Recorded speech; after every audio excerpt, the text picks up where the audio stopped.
Well,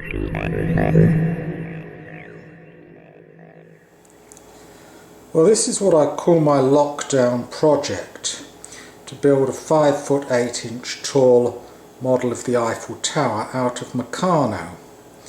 Now, a bit of the history to this is that when I was a kid, my dad came home one day and brought home a 4-foot model of the Eiffel Tower that he got from Marks the stationers in the drapery. We dismantled it and kept all the parts, and I thought, well, one day I'll try and make something a bit more realistic. Here's an image of the tower that my dad actually brought home that day. It doesn't look quite as authentic as this one.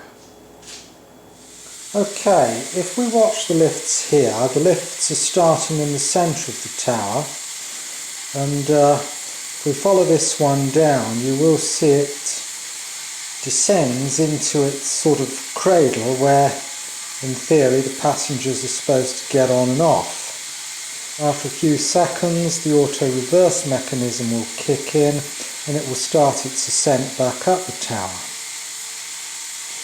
It'll pass the other lift coming down pretty much in the centre, and it will eventually make its way up onto the top platform of the tower, and if we're very lucky we can see it entering the top platform.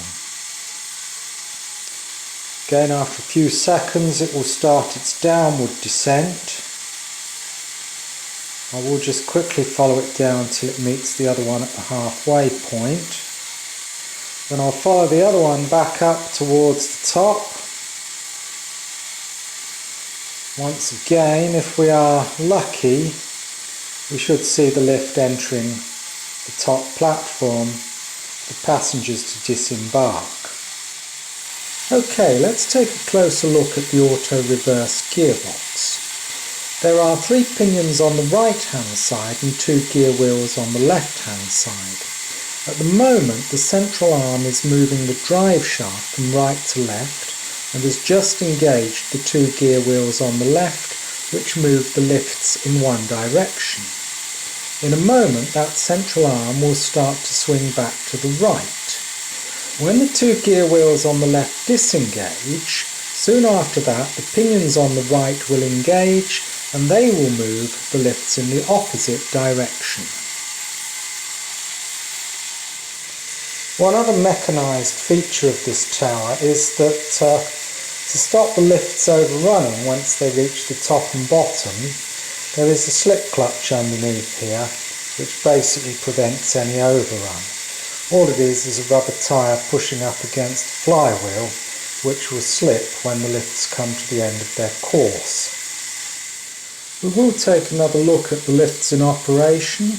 There's a lift dropping into the centre cradle, passengers disembarking. Then when the auto-reverse kicks in, up it goes.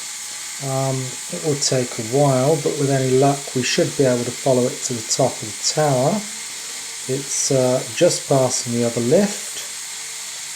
As we keep going, coming towards the top, and the passengers are about to disembark.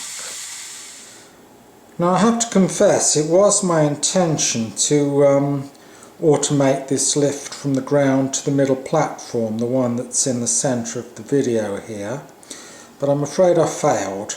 There is a little mechanism at the bottom here that enables you to turn that particular lift by hand, and we'll just have a very quick demonstration turning that lift by hand. You should see it start to come down, and obviously you can move it downwards or upwards on that mechanism.